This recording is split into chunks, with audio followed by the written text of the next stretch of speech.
Hello and welcome to the NDTV Dialogues, a conversation of ideas. Today our focus is Indian women in Indian boardrooms.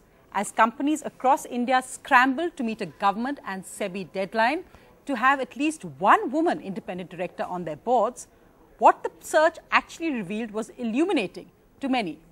A few women were deluged with so many offers they had to refuse some. Other companies just went the bahu, beti, biwi route, perhaps taking a leave from politics. Perhaps, and also in some cases, it wasn't really the best talent which emerged. But the good thing about it is it's begun a process which is irreversible. It's forced companies to think out of the box, to look for new talent. And I think it is a good thing and for breaking the glass ceiling in the corporate world, not just in boardrooms, but also on how to include women in our workforce. Joining me tonight on that, Narayan Murthy, Naina Lal Kidwai, Sunil Munjal and Rama, Bijapurkar. Thank you all very much for joining me this evening.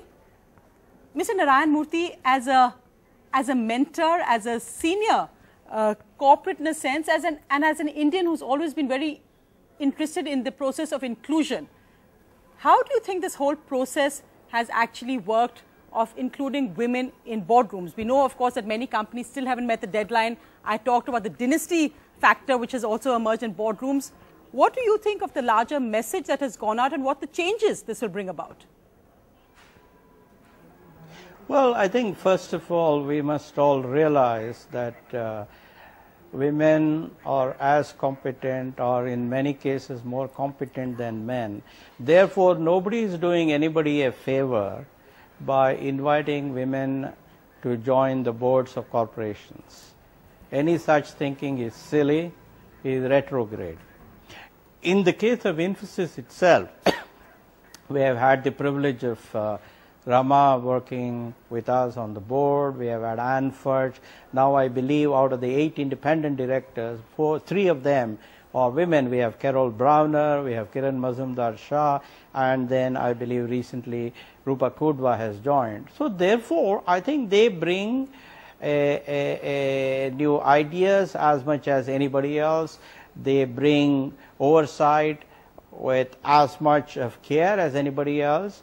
So therefore, I think corporations indeed benefit tremendously by having the benefit of the advice of the 50% of our population, at least the representative of the 50% of the population, because we are all moving towards an era where, at least in cities, both the husband and wife work. Therefore, I think it's very important to leverage this value.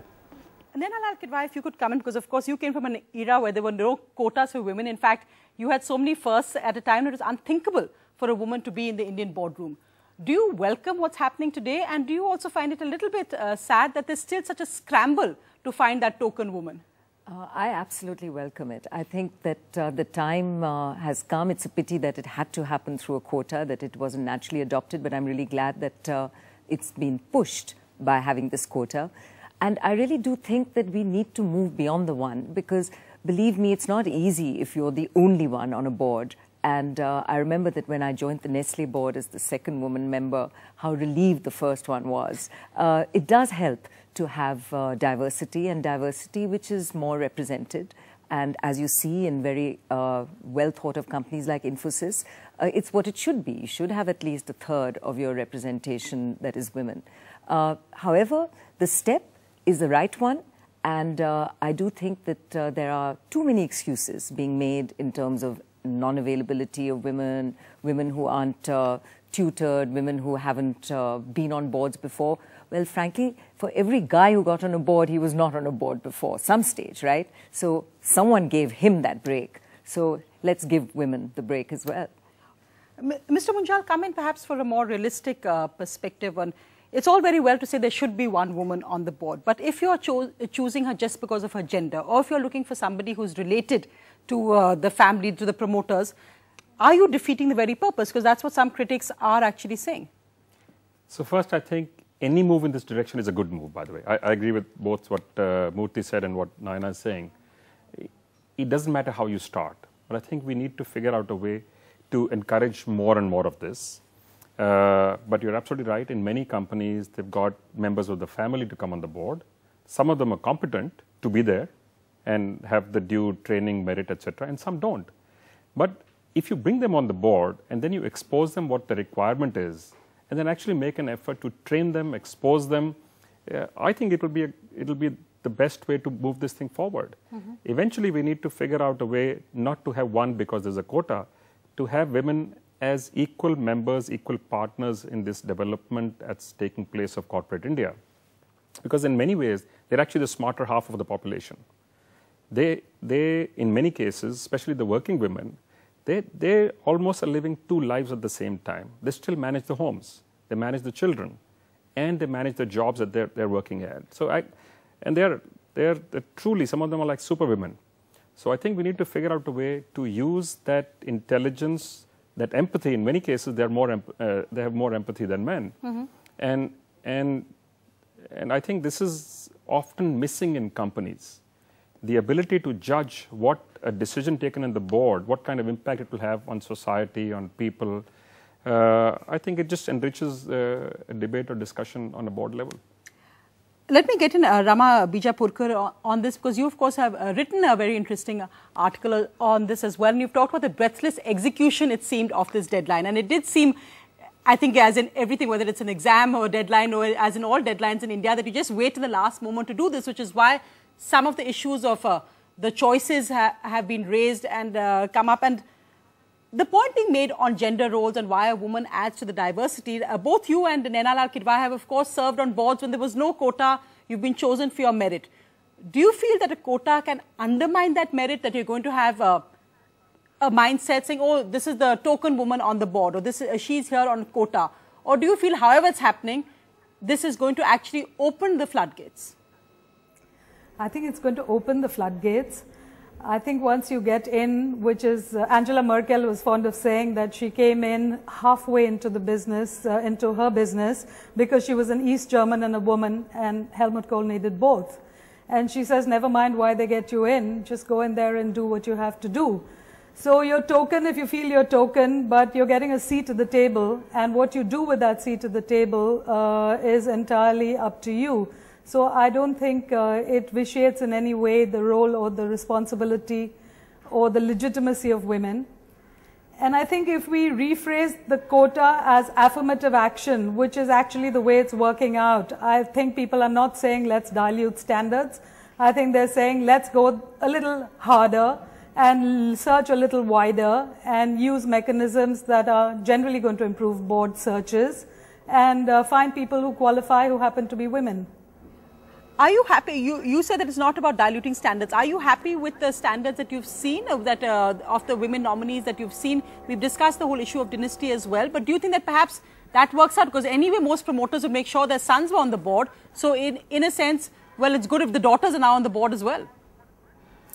Yeah, and this whole issue of dilution of merit, I mean, if you have cronies on the board with great resumes, is that any less dilution of merit than if you have a let's call it quota then, because that's what it's called, if you have a quota which has one person required. And as far as promoters' quota of, the promoters also have a quota of how many seats they end up having on the board and who they get on it. And it's up to nominations committees to just make sure that merit is maintained in either case. But there have been quotas before. I mean, if a particular level of shareholding gets you X number of seats, that is a quota, isn't it? In fact, that's an interesting point, because it's about opening up the club. And Mr. Narayan, Murthy, if I can bring you in there, criticism of boards, and that's why, in fact, we first had the independent director rules come in as well.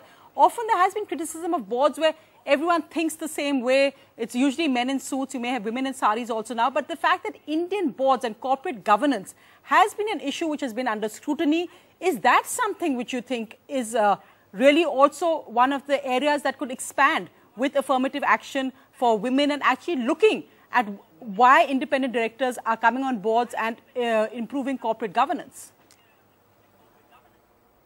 Well, you know, I think we have to stop thinking in terms of corporations doing a favor to women. My own experience having worked with Rama Anne Fudge and many others, is that we simply have to look at women as another important source of talent. Nothing less, nothing more. Therefore, this whole thing of we'll have quota, you have to have at least one, I think this is all silly. This is all archaic. You know, I serve on the board of Ford Foundation. I think there probably more than 50% are women. I used to serve on the board of Unilever. There were almost 50% women there. I used to serve on the board of HSBC. They almost, I think 50% were women. So when corporations in the developed countries have overcome their silly notions and have embraced modern ideas for the benefit of the corporation, I think it is very important that our leaders too don't fall behind and therefore leverage this power. Just to give you a data point, last year 49% of the fresh engineering talent that joined Infosys were women. 49%. So therefore, for us to sit down and discuss that is quota necessary, I don't know whether it makes sense at all. I think there are as many women that are competent as there are men in India. I don't think there is any difference. It's just a question of us overcoming our biases, overcoming our shortcomings, and then saying that we want to use the best talent available. If every one of us took that stand, then I don't think there'll be any issue at all. It's interesting you made that point, because is it actually about sexism? It's not about that, it's because companies just haven't thought of expanding the pool at all. The men in suits, I made that reference, that they're more comfortable with men, particular gender. Are boardrooms or corporates sexist? So, I don't think it's about being sexist. I think it's what the social norms have been. And even, I agree with Murthy, it may also be a bias, but it is there. We have to recognize that. And that's why I think making this change or almost forcing the change is not necessarily a bad idea.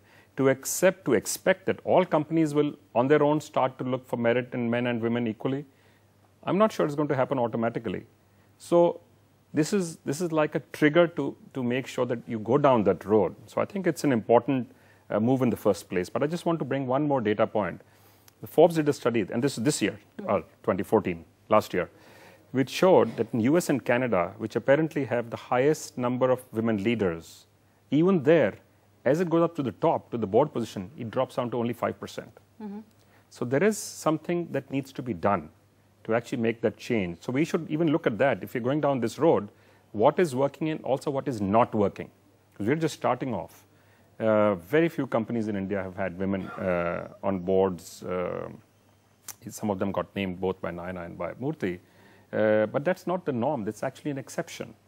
In fact, it's interesting because in the UK you have a 30% club where you actually have women lobbying to make sure that at least 30% should be in boardrooms. You've got the US, you've appointed that figure, and in fact US representation is low as well, despite some high-profile CEOs coming in recently. But Naina, that detail, because I think the point being made, and we've seen a recent Financial Times report which points to the fact that only 31% of university-educated women in India work as compared to over 80% in China. I think the reference Mr. Murthy made to the Infosys graduates, we've seen an IIM, which for the first time this week actually had a batch where 55% who graduated were women.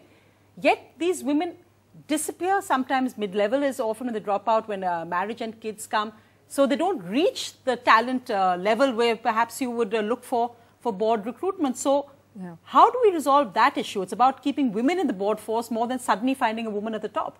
Well, in the workforce, sorry. So I think it is up for us in organizations to make this journey easier at certain phases of a woman's life. And it is actually quite recent that companies have begun to adopt policies recognizing that otherwise they lose talent, and the policies towards flexi hours, policies towards the ability to take sabbaticals, longer maternity leave. I mean, you know, in my time it was 2 months, now it's 6 months. In many companies you can even take up to a year with combining it with other leave, as indeed ours does, paternity leave. All of these are very new concepts and has really been adopted over the last 5 to 6 years.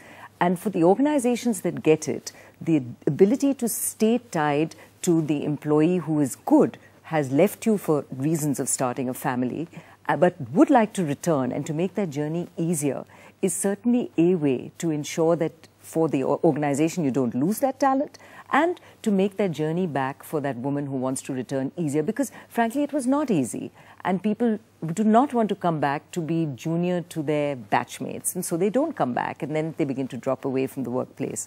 And if you look at the statistics, and I can certainly speak for the organizations I've worked in, as many men leave the organization, albeit for different reasons, as women do.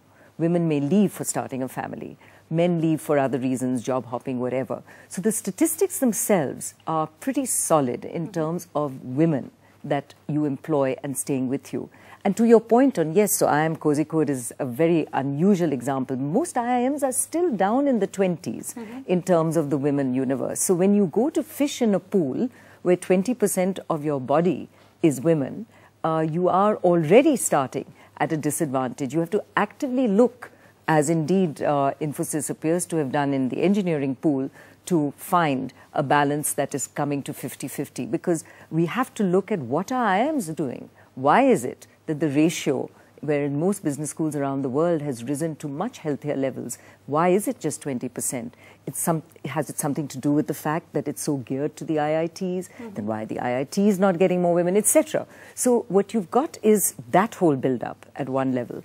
But for those organizations that manage to hire women, keeping them in place and continuing to allow them to grow is important. I think it's also, and we are being a bit harsh on ourselves, it's also a question of when women enter the workplace.